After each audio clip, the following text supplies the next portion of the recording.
হে everyone, আজ তোমাদের সাথে একটা দারুণ রেসিপি শেয়ার করতে চলে এসেছি। যদিও এই রেসিপিটা আমি ফার্স্ট টাইম বানালাম, মেয়ের আবদারেই বানালাম, কিন্তু খেতে এত ভালো হয়েছিল তাই তোমাদের সাথে শেয়ার না করে পারলাম না। আমি বানিয়েছিলাম মাটন চাপ। হ্যাঁ জানি, এগুলো সবই বাইরে এখন কিনতে পাওয়া যায়, কেউ আর কষ্ট করে বানায় না, কিনে এনেই খায়। তবে নিজে হাতে বানিয়ে খাবারের মজাটাই আলাদা। তো কিভাবে বানিয়েছি চলো শেয়ার করি। যেদিন মাংসটা বানিয়েছিলাম তার ঠিক আগের দিন রাত্রিবেলা আমি একটু মশলা রেডি করে নিয়েছিলাম।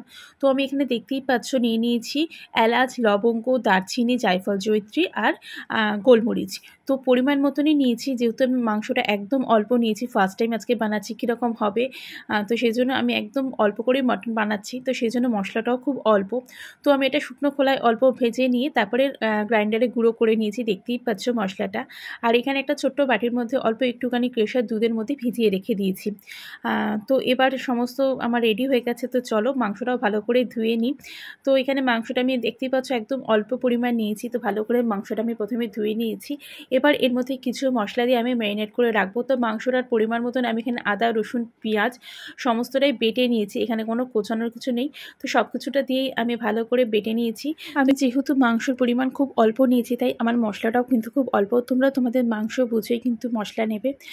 তো দেখতেই পাচ্ছ আমি এখানে আদা, রসুন, পেঁয়াজটা ভালো করে বেটে নিয়েছি। তো চলো এই মশলাটা এবার মাংসের মধ্যে দিয়ে দিই।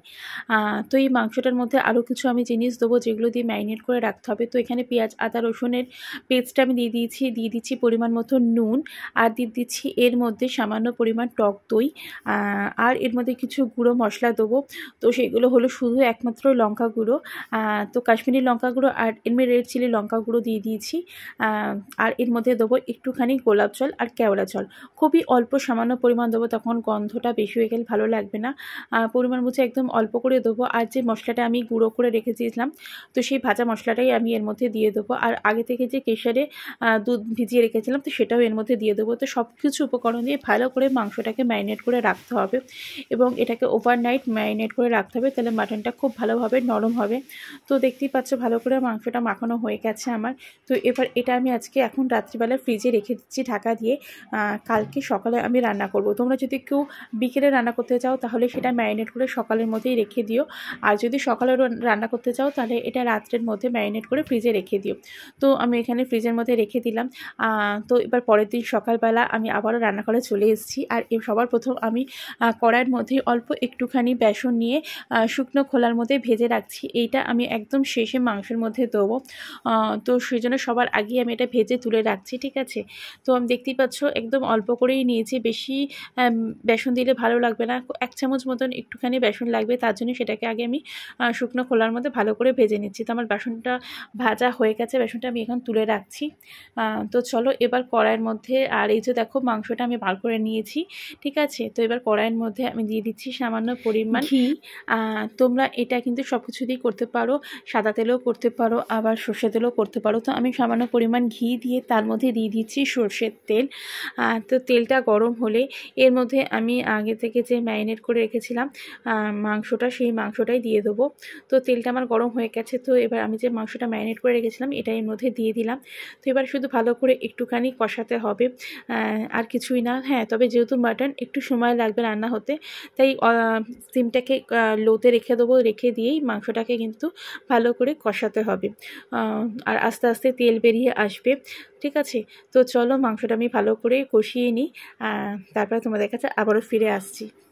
তো এটা তো একদম কমানো ছিল, দেখতেই পাচ্ছ এটা থেকে তেল বেরিয়ে এসছে, আর মটনটাও কিন্তু বেশ অনেকক্ষণ ধরে কষানোর ফলে একদম নরম হয়ে গেছে, ঠিক আছে। আমি এর মধ্যে জল ইউজ করিনি। তো মাংসটা যেহেতু আমার হয়ে এসছে, তো আমি সবার শেষে আর কি ওপর থেকে যে বেসনটা আমি ভেজে রেখেছিলাম সেই বেসনটাই দিয়ে দিলাম।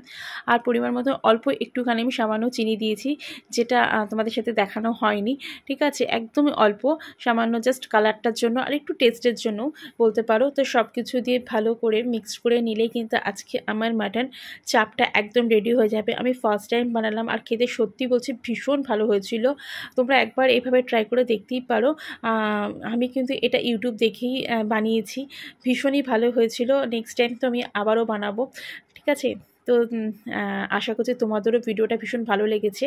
আর যদি তোমরাও মানে এইভাবে বানাতেই পারো আর কি, যদি ভিডিওটা ভালো লেগে থাকে তাহলে লাইক করে দিও।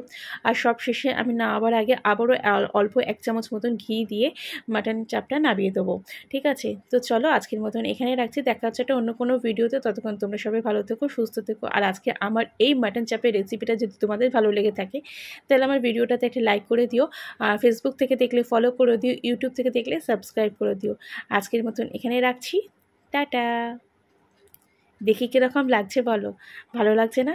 শুধু ভালো লাগছে না, খেতেও কিন্তু দারুণ হয়েছিল, সত্যি বলছি ভীষণ ভালো হয়েছিল। একবার ট্রাই করো তোমরা সবাই।